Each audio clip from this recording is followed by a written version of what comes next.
तीन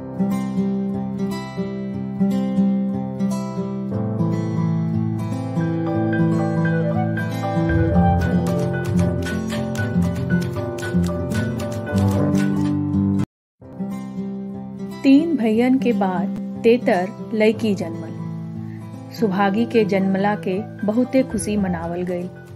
नाव पड़ल तेतरी। इफरात के सुख और दुलार मिलल। तेतरी के जन्मला के बाद से घर में कौनो कमी ना रहल। कमरू अगरा के कहबो कहस, हमार बबनी जस लेके आइल बाड़ी, देवी माई अपना हाथे रचले बाड़ी। ओही के जोड़ के सुघर लइका खोजाइल। कैलाश शहर में सरकारी चपरासी रहल। नीक क बियाह भइल। दौरा में डेग डालत खां नौनिया अगरा के कहे लागल, अरे बाऊजी के त भाग जाग गइल, कन्या त इन्नर परी बिया जी। मगर आपन झांपी झोड़ा के संगे उ आपन सुभाग ले आवल भुला गइल शायद। कुछ दिन त ठीक बीतल। ओकरा बाद कैलाश अपना नौकरी में शहर चल गइलन। छवे छमास पर कैलाश के आइल होखे तेतरी कई बेर रिगिर कैलस संगे लिया चले के। बाकी हर बेर कैलाश यह कह के तेतरी के मना लेवे कि अभी पैसा जोड़ रहल बानी घर खातिर, जैसे मिल जाई तोरा के ले चलब। विधुर ससुर और जेठ जेठान के सेवा में ही तेतरी के सगरो दिन बीत जाए। सबके सेवा में वो अपन ख्याल राखल भुला जाए। दिन दिन भर बीत जाए एक दाना खैले बिना। केहू पूछे वाला भी ना रहल। जेठान के आपन सेवा करावे से फुर्सत ना रहल। ओकर परिणाम ई भइल कि तेतरी के कोख में जवन अखुआ पनपल उ सूख गइल।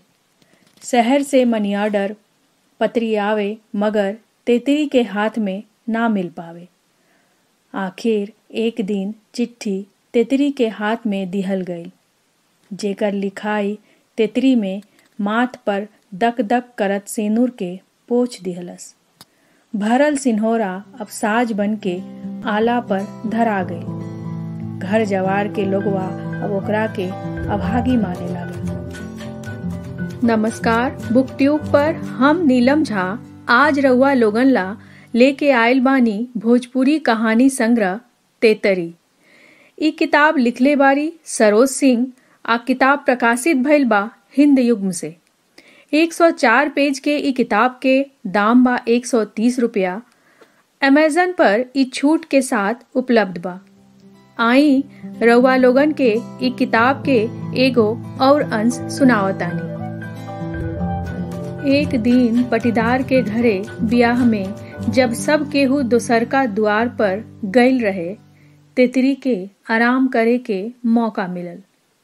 कुल काम काज निपटा के तेतरी जैसे ही कोठरी में घुसल तैसे ही पीछे से केहू धर के ओकर मुंह चाप देहलस। घबराइल तेतरी के आला पर राखल सिन्होरा हाथे भेटाइल। ओही के जोर से ओकरा माथा पर दे मरलस। हड़बड़ा के वो तेतरी के मुंह छोड़ देहलस। तेतरी जोर जोर से सबके गोहरावे लगली। शोर सुन के घर ले लोगवा दौड़ल आइल। उहाँ के नजारा देख के सब केहू हक बक हो गइल। सगरो सेनुर छिटाइल रहे। तेतरी एक तरफ दुबकल सिसकत रहली और उहे खड़ा जेठ के माथा से खून बहत रहल। सबके देख के तुरंत पैतरा बदल के उ कहे लगलन, अरे ई डाइन हिया, देखा लोग सेनुर से ओझा गुनी करत रहल हिया। आपन कोख त भक्ष गइल, अब हमर मेहरारू के कोख उजाड़े पे तुलल बिया।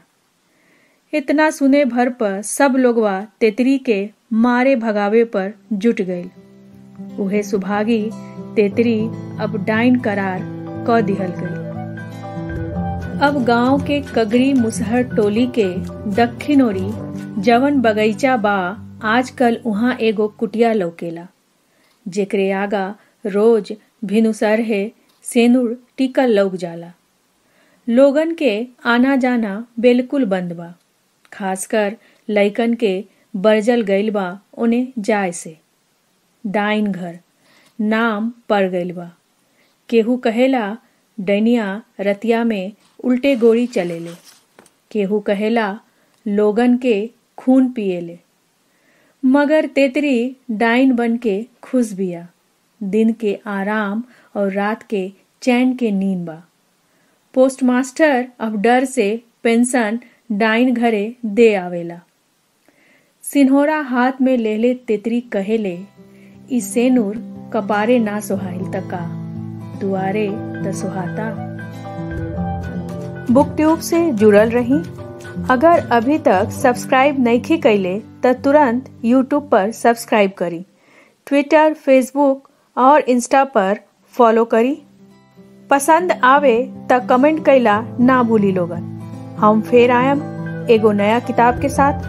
तब तक ला सुनत रही और पढ़त रही।